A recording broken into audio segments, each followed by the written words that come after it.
Irmãos, vamos falar um pouquinho hoje sobre algo que todo mundo passa, que são aflições. Quem já passou por aflições na sua vida?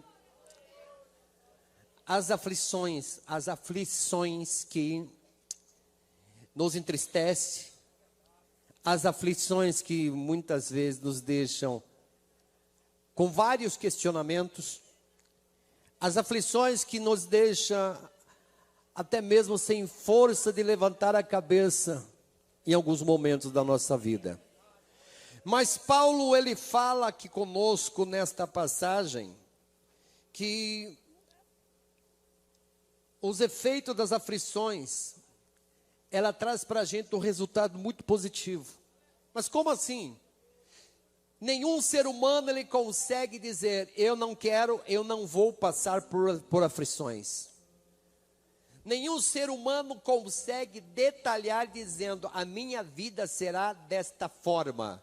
Alguns usam aquele palavreado, determinar. Eu não aconselho muito usar essa palavra determinar, porque se você se apega muito na palavra determinar, você vai ficar frustrado, porque a gente não determina nada quando estamos na presença, na direção de Deus.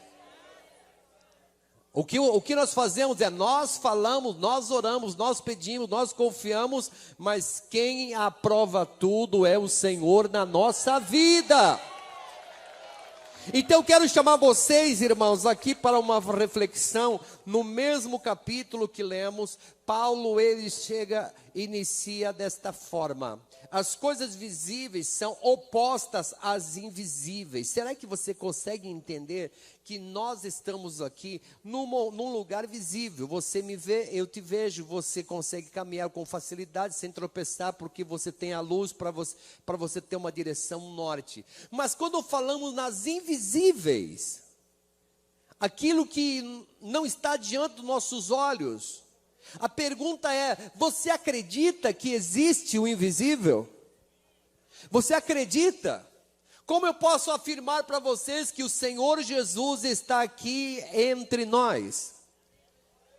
Como eu posso afirmar a vocês que o Senhor Jesus está aqui neste culto?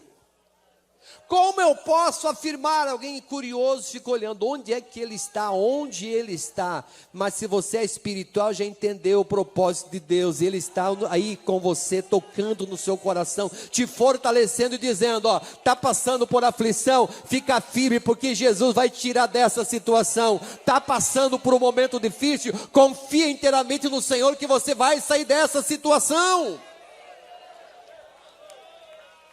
É isso que Paulo está dizendo no versículo 16, o qual não lemos no capítulo 4. Por isso não desfalecemos, mas ainda que o nosso homem exterior se corrompa, o interior contudo se renova de dia em dia, porque a nossa leve e momentânea tribulação produz para nós um peso eterno de glória muito excelente. Então, peraí, a tribulação é o que diz em Romanos. Devemos gloriar nas tribulações. E é difícil, né, meus irmãos e ouvintes? Dá glória a Deus na tribulação. Que sai glória a Deus? Nada. Dá glória a Deus na tribulação. Ah, não tem força, irmão. Não consigo. Como que eu vou glorificar? Como que eu vou agradecer a Deus pela tribulação? É só sofrimento, é só angústia, é só tristeza. Mas a palavra está trazendo até nós aqui que essa momentânea tribulação produz em nós um peso eterno de muito excelente na nossa vida. Traz um resultado excelente. Quem aprende, irmãos, nas tribulações, ele se enraiza mais em Cristo. Quem sabe permanecer e se comportar como cristão no meio da tribulação, ele sai mais forte após a tribulação. Tribulação não afasta ninguém de Cristo. Tribulação não afasta nenhum seguidor de Jesus. Não adianta vir com essa conversa. Irmão, eu estou me justificando. Eu me afastei de Cristo porque eu comecei a passar por tribulações na minha vida. Isso não é justificável. As tribulações faz nós se apegar mais com Cristo e nos fortalecemos mais.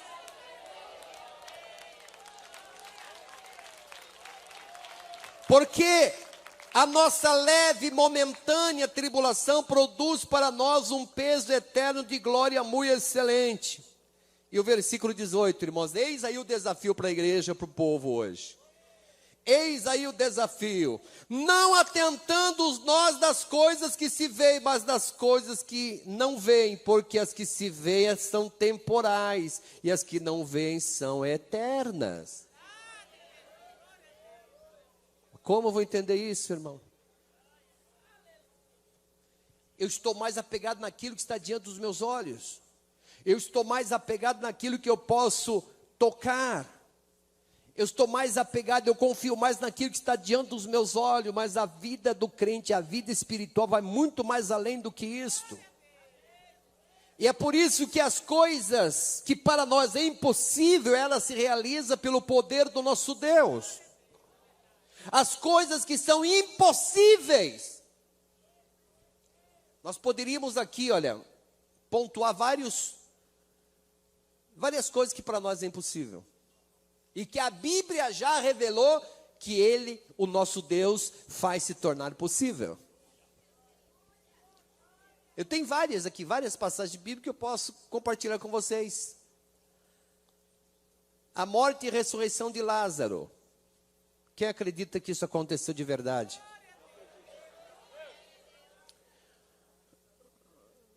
O filho da viúva que Jesus ressuscitou. Quem acredita que isso aconteceu de verdade?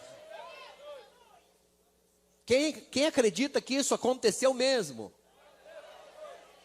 O mar vermelho que se abriu, o povo passou. Quem acredita que isso aconteceu? Quem já viu paralítico andar, levante a mão. E você acredita que isso existe, o milagre? Eu estou fazendo o mesmo aqui numa palavra direcionada, um tom provocativo para vocês, porque eu acredito, eu sou o milagre de Deus. Eu vivo no milagre. Porque se eu viver e me atentar somente nas coisas naturais, a gente vai ficar decepcionado, mas eu acredito nas coisas espirituais. E que posso dizer para vocês que são as sobrenaturais que a gente sobrevive. Enquanto a gente está dentro da igreja, meneando ou cocheando em dois pensamentos, e ainda com dúvidas, o príncipe das trevas está atuando. O príncipe das trevas está atuando. Está jogando pesado. Está matando, roubando, destruindo. E a gente fica aqui, será que Deus existe de verdade? Outro vem na oração, se Deus é Deus de verdade, que Deus faça o milagre da minha vida. Mas ele vê que o seu coração não está preparado para receber o milagre. Eu já vi vários irmãos testemunhar, falar, eu saí de casa e fiz um propósito. Se Deus é com esta igreja, irmão, será que existe alguma dúvida que Deus está com esta igreja ou não? Eu não tenho nenhuma dúvida, esta igreja é de Cristo, esta igreja é dele. E se alguém quer se apossar daquilo que é de Cristo, vai se ver com Jesus, meus irmãos.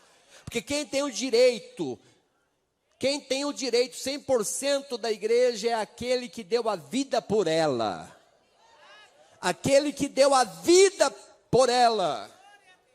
E nós que reconhecemos o sacrifício de Cristo, nós temos que olhar para o Senhor e falar, Senhor, eu não te largo por nada. Eu não te deixo. Eu não vou te abandonar, conta comigo. E aí está, meus irmãos, onde estão os chamados de Deus? Onde estão os convocados pelo Espírito Santo para entrar nesta guerra que só tem um vencedor que se chama Jesus? Está vendo como nós aqui temos moral para falar isso? Nós estamos alistados neste exército de Cristo, o qual Ele mesmo diz, olha, eu não perdi nenhuma batalha, fiquem tranquilos. Para que trocar o certo pelo duvidoso, meus irmãos? Para que ficar com dúvida, sabendo que Cristo morreu por nós, ressuscitou ao terceiro dia, e o Pai entregou todo o poder nas mãos dele? Aí vem esta palavra, meus irmãos, no versículo que lemos, versículo 4.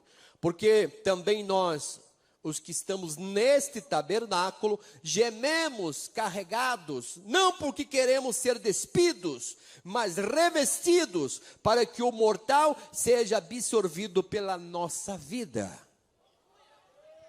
Para que nós possamos absorver o imortal, que é Cristo. Que é Cristo Jesus. A Bíblia está repleta de todos os pontos que levam o crente a ser um crente enraizado em Jesus. Mas a Bíblia também traz referência naqueles que não querem ter um compromisso com Jesus, e mais cedo ou mais tarde ela vai cair, não vai resistir, porque ela não tem raiz profunda em Cristo. Mas aqui Paulo está dizendo, olha, mediante as aflições, mediante as tribulações, mediante o desgaste da sua vida, mediante o sofrimento que você está levando, olha, nós, os que estamos nesse tabernáculo, gememos carregados, não porque queremos ser despidos, envergonhados, mas revestido para que o mortal seja absorvido pela vida. E ainda continua, ora, quem para isto mesmo nos preparou foi quem? Foi Deus, o qual nos deu também o penhor do Espírito. Irmãos, para nós chegar a Deus, Deus teve que fazer essa prova de amor. E muitas vezes nós não conseguimos nos comunicar como devemos com Deus. Temos dificuldades na comunicação. Mas então, irmão, eu que não sei orar, eu que não sei pedir, eu que tenho dificuldade para orar, eu que não sei orar, então Deus não vai me ouvir? Não fica triste, porque o Espírito Santo, Ele intercede por nós com gemidos inexprimíveis. O Espírito Santo, Ele intercede por nós.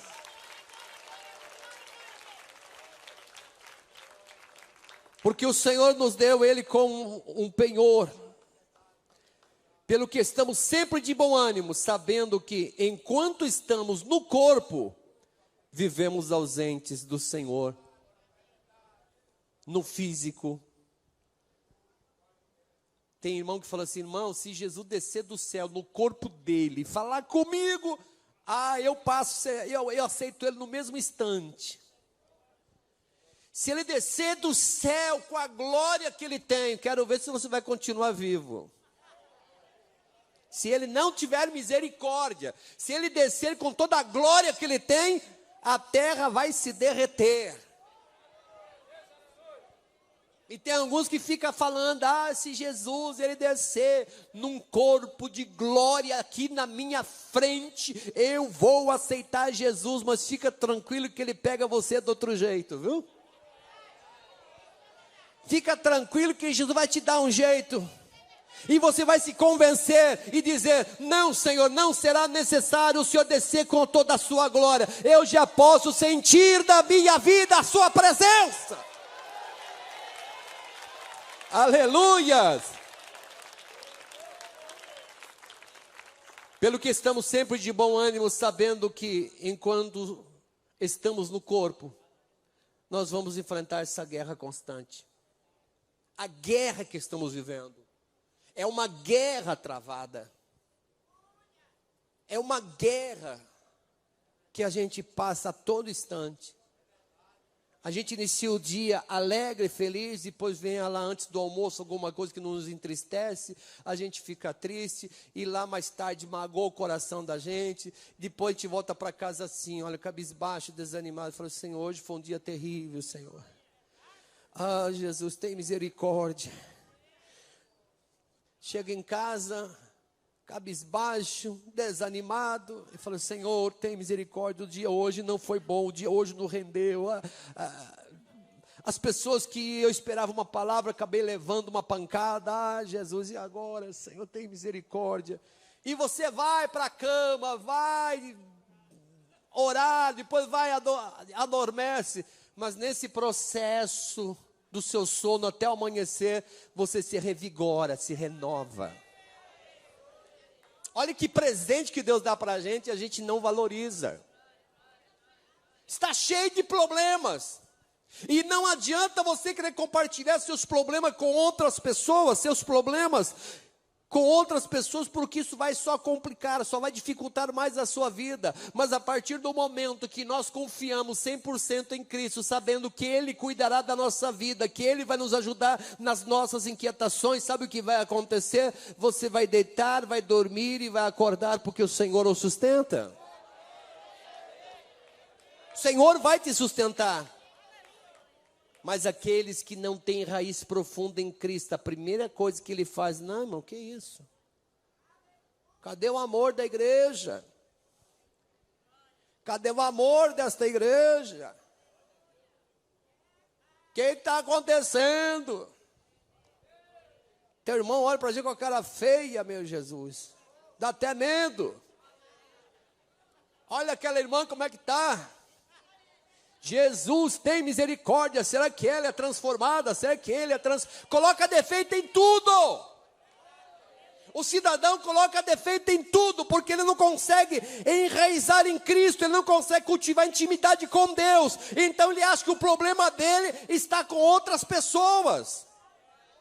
Mas Cristo, quando Ele entra no nosso coração e nós criamos esta conexão, esta raiz, este apego com Ele, a primeira coisa, antes de abrir a boca para falar de alguém, a gente primeiro faz o exame dentro, a gente consegue se enxergar por dentro.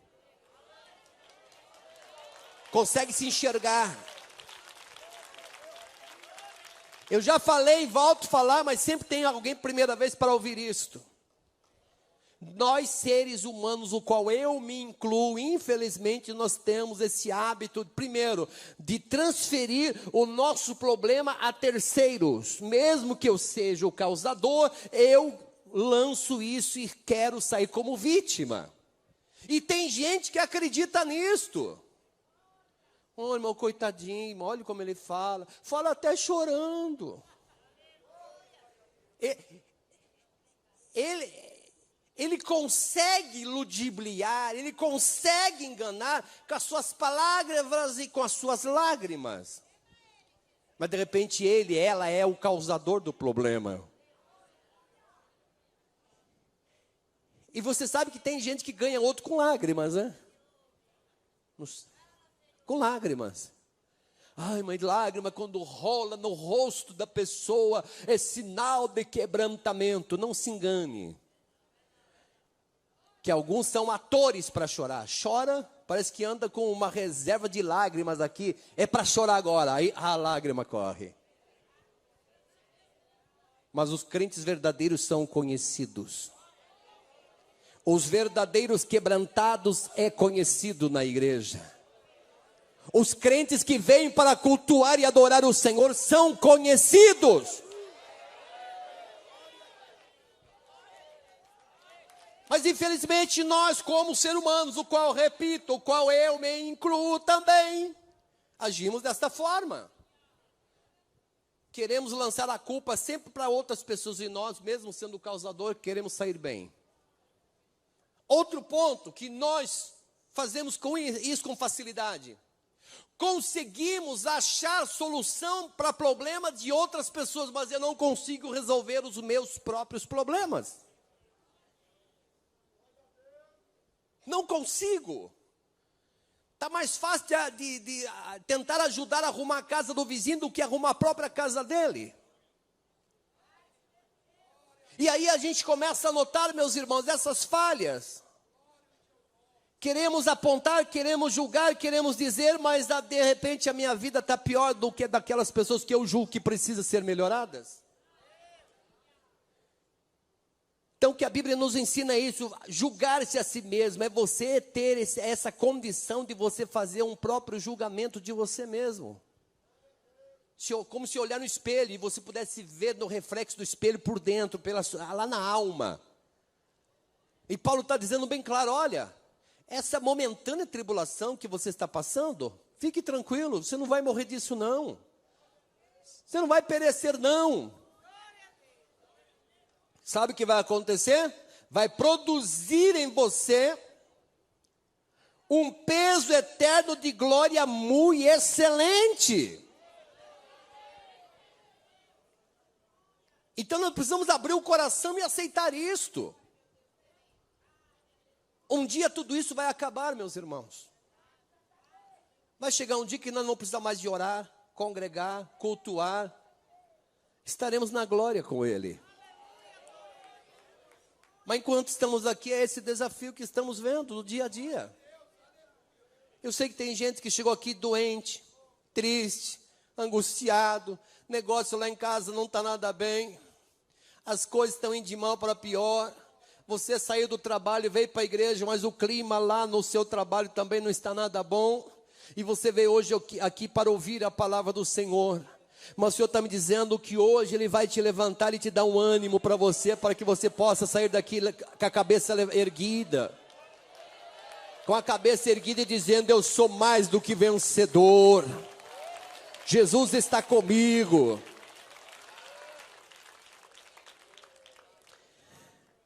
Vamos continuar aqui, meus irmãos, no versículo 16. No versículo 16, ou melhor, no versículo 6. No versículo 7. Eis aí o segredo daquilo que eu falei para vocês no início. Que devemos atentar nas coisas que não vemos, porque elas são eternas.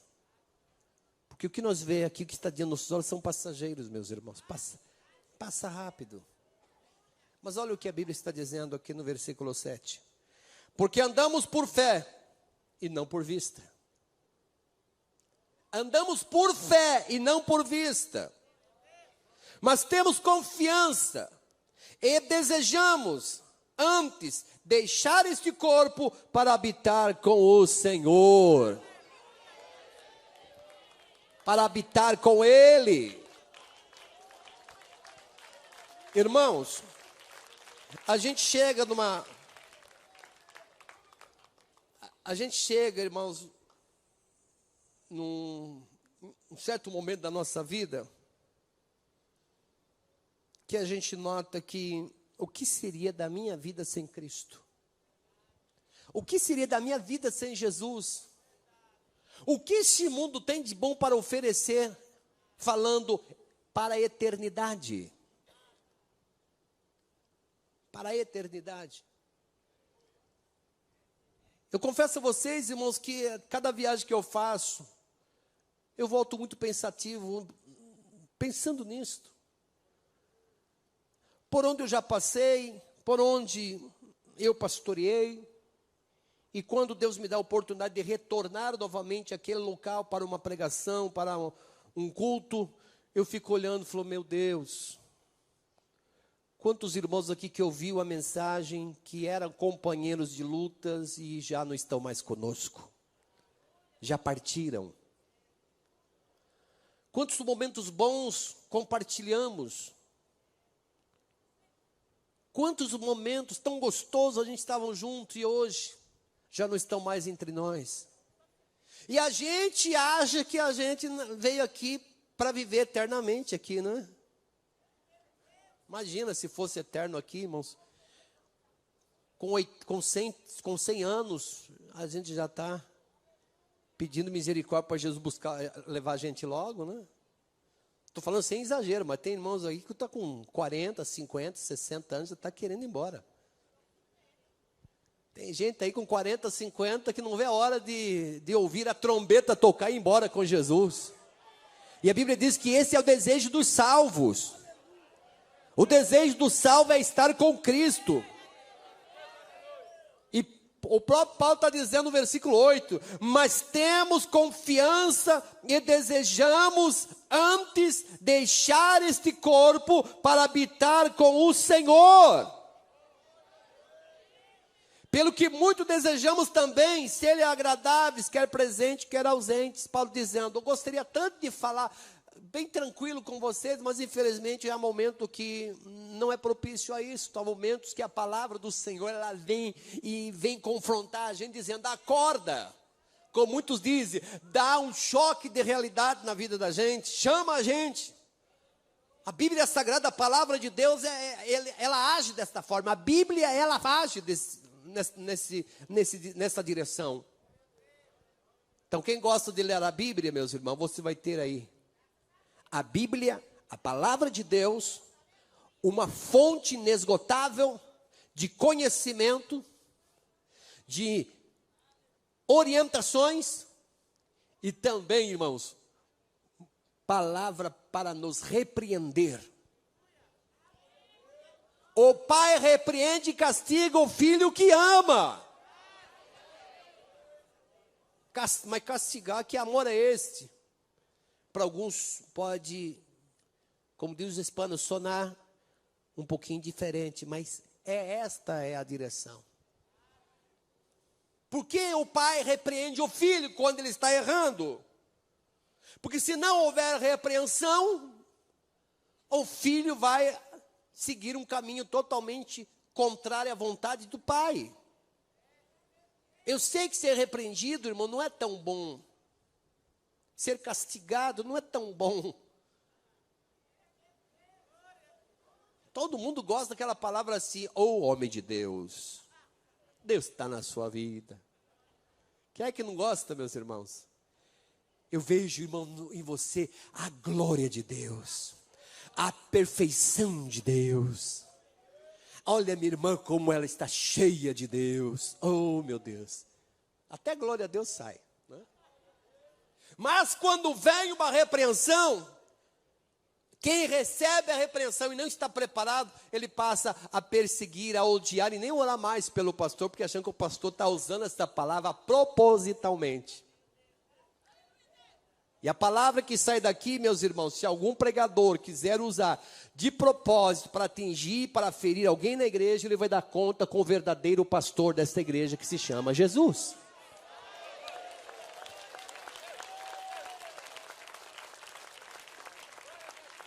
Se tem alguém que usa o altar para lançar indiretas ou palavras direcionadas à pessoa, talvez não é meu amigo, não gosto dele, então deixa aí. No dia que eu estiver pregando, se ele estiver, ele vai ouvir. Não faça isso, irmão. Deixa o Espírito Santo agir livremente no culto. E tem momentos que a palavra vai, mas na direção tão certeira que fala: meu Deus, mesmo que se esse irmão estivesse sabendo de tudo, não seria tão claro como está sendo agora. A palavra está vindo, mas numa direção, olha, certeiro. Por isso que eu gosto do Senhor. Por isso que eu gosto de ouvir a palavra do Senhor. Porque a palavra, ela vem para um, a mesma palavra, ela vem para um para trazer alegria, paz, renovo, e para outro a mesma palavra traz uma repreensão. Dá para entender um mistério desse, meus irmãos? Olha, na nossa visão limitada, na nossa maneira de entender tão limitada, era assim: cada pessoa que está aqui nesse culto deverão receber uma palavra diferente do outro. Já pensou se fosse para fazer dessa forma? Diante desse povo que está aqui presente, eu sozinho não daria conta. Eu acho que teria aqui mais ou menos aqui um trabalho para 3 pastores para 3 meses. Para 3 meses. Estou jogando por baixo, mas para 3 meses. 3 pastores fazer um atendimento individual e trazer uma palavra para cada um de vocês. Olha que difícil seria. Mas você veja o amor de Deus, a presença de Jesus e a ação do Espírito Santo em nosso meio. Através de uma palavra que está sendo pregada, está trazendo renovo, restauração e repreensão, mesmo que as pessoas possam ouvir a mesma mensagem, mas as pessoas estão absorvendo e recebendo de maneiras diferentes, conforme a necessidade delas. Aleluia! Quem está entendendo, irmãos? Está dando para entender isto? Você veja o mistério de Jesus, o quanto Jesus tem a pressa do evangelho ser, alcançar o mundo todo, a todo mundo, as novas gerações. É esta pressa que Jesus tem.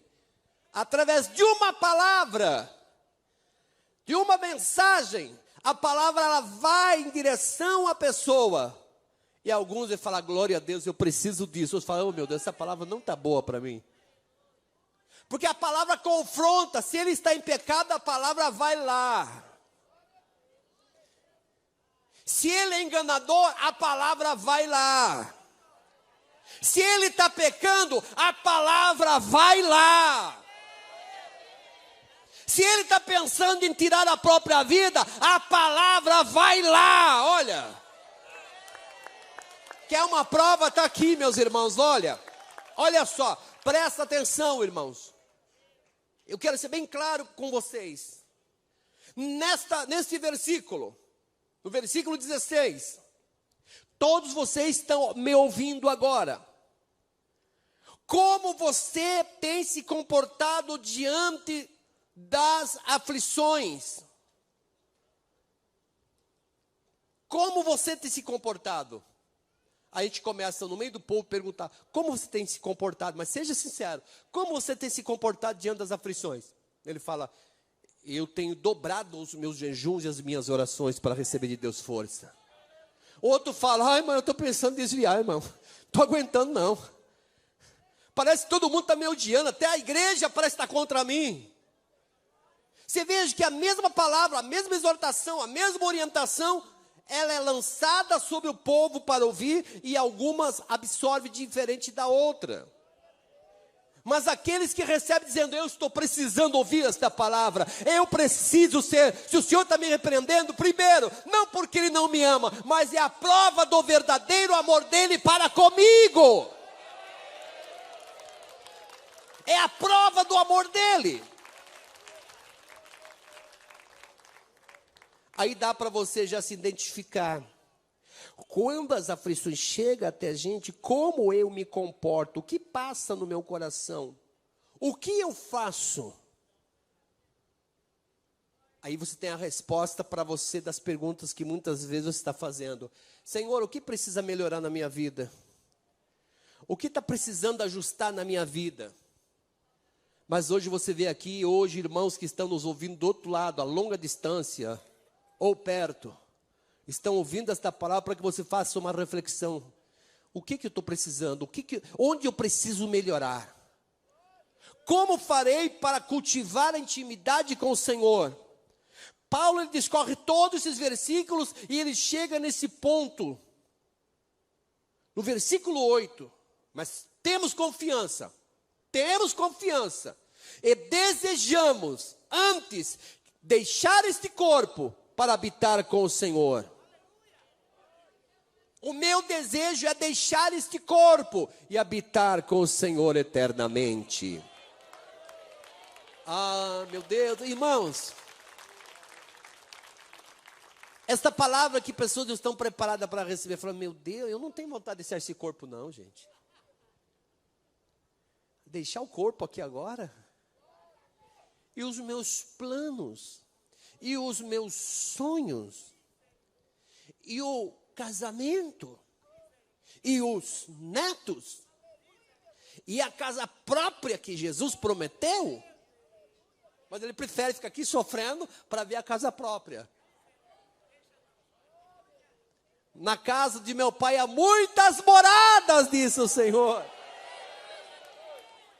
Alguém já falou para mim, irmão, pelo jeito que a Bíblia fala do céu, mas o céu é muito chato. Não entendi. Fala de novo.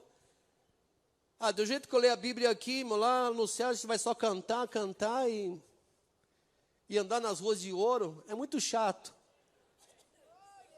Mas no inferno vai ser divertido, né?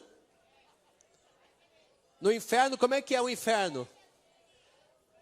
Imagina. Dá para você montar o cenário já assim. Ó. O inferno deve ser dessa forma. É pessoa se queimando, é outro gritando, é outro desesperado. Enquanto lá no céu o povo cantando, glorificando e caminhando, exaltando e vendo a glória do Senhor. Irmãos, é simples. Então tem que tomar cuidado para não pecar aí, irmãos.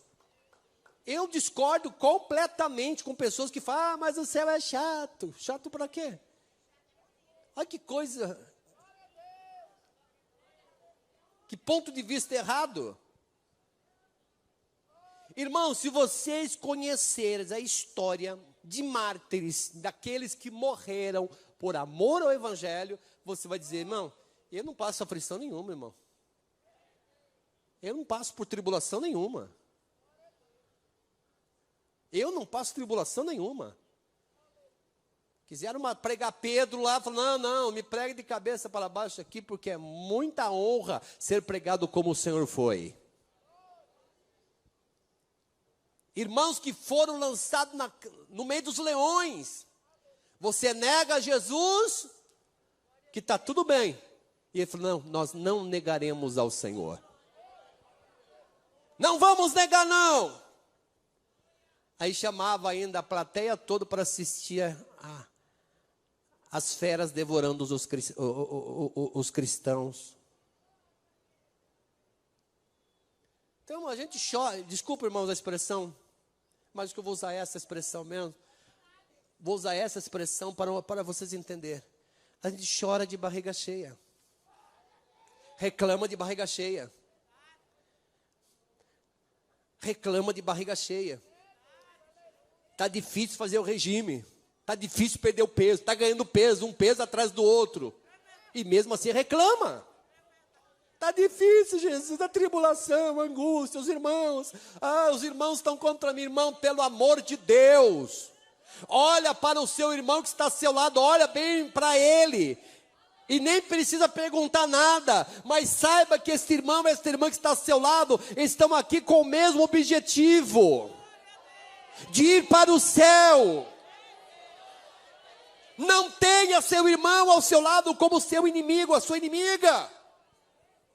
Mas infelizmente tem pessoas que choram. Eu usei uma palavra uma vez e os irmãos até gostaram, acharam engraçado. Mas estamos naquele momento que tem crente que não está satisfeito com nada. Com nada. E eu confesso para vocês, irmãos, quando as minhas filhas ainda bebê choravam demais, eu não conseguia entender elas. Dava uma coisa e chorava. O que você quer? E chorava, e chorava. E não adianta ameaçar, olha, e chora, parece que estava morrendo de dor, nada, não está sentindo nada. E existem, irmãos, crentes que são igualzinhos, reclama de tudo. Não está satisfeito com nada. A presença de Jesus está sendo manifesto dentro da igreja, tem crente chorando, se renovando, e ele ali reclamando e murmurando. Irmão, se volta a Cristo, se reconcilia com Cristo, volta para Jesus enquanto é tempo.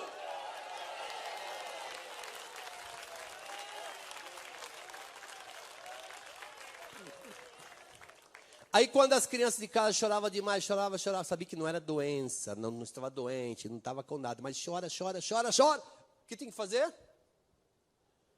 Pegava o bebê nos braços e fazia aquele nana neném.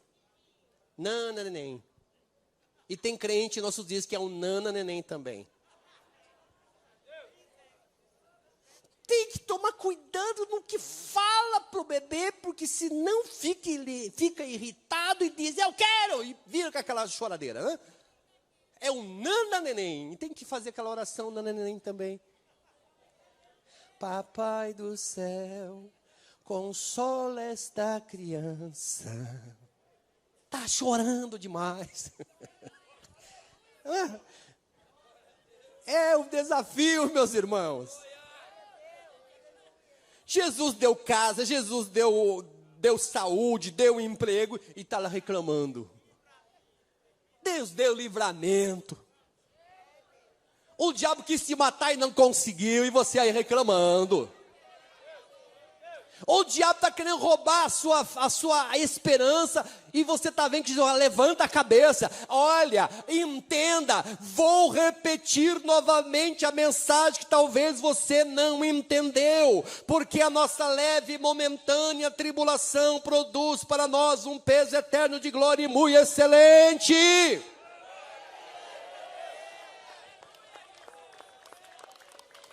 Muito excelente. É difícil, meus irmãos. Eu fico preocupado, me preocupa isto. É pessoas que chegam a Cristo, mas ela não quer desenvolver uma comunhão com Cristo. Passa um mês, 2, 3, um ano, e continua sendo um bebê de berço. E o pastor sempre tem que ir lá fazer a oração do nananém para ele. Quer que o pastor esteja lá, quer um pastor VIP para ele. Um pastor só para ele, só para ela. Para ouvir. E nem Jesus conseguiu dar conta disso, meus irmãos. Jesus chamou 12 dos seus discípulos, mas chegou um momento que falou, meu Jesus... Eu fico olhando lá e fico, meu Jesus, como que o Senhor conseguiu tudo isso? 12 discípulos não dava conta. Quanto menos espera, Jesus vai lá para o deserto e a multidão de mais de 5.000 pessoas atrás dele lá no deserto. Jesus atendeu, e através de uma palavra, ele sabia que através de uma palavra que ele dirigia ao povo, servia para alento, renovo, restauração e salvação. Então nós temos que ser um crente maduro. Temos que desenvolver essa comunhão com Deus. E acima de tudo, ser que nem Paulo, no versículo 8. Mas temos confiança e desejamos antes deixar este corpo para habitar com o Senhor. Vou ler novamente para vocês. Mas temos confiança e desejamos antes deixar este corpo para habitar com o Senhor. E eu vou encerrar com vocês aqui, irmãos, no versículo 10. Esta é, vai direto, meus irmãos. Essa sem reserva, vai direto. Porque todos devemos comparecer ante o tribunal de Cristo, para que cada um receba segundo o que tiver feito por meio deste corpo, ou bem ou mal.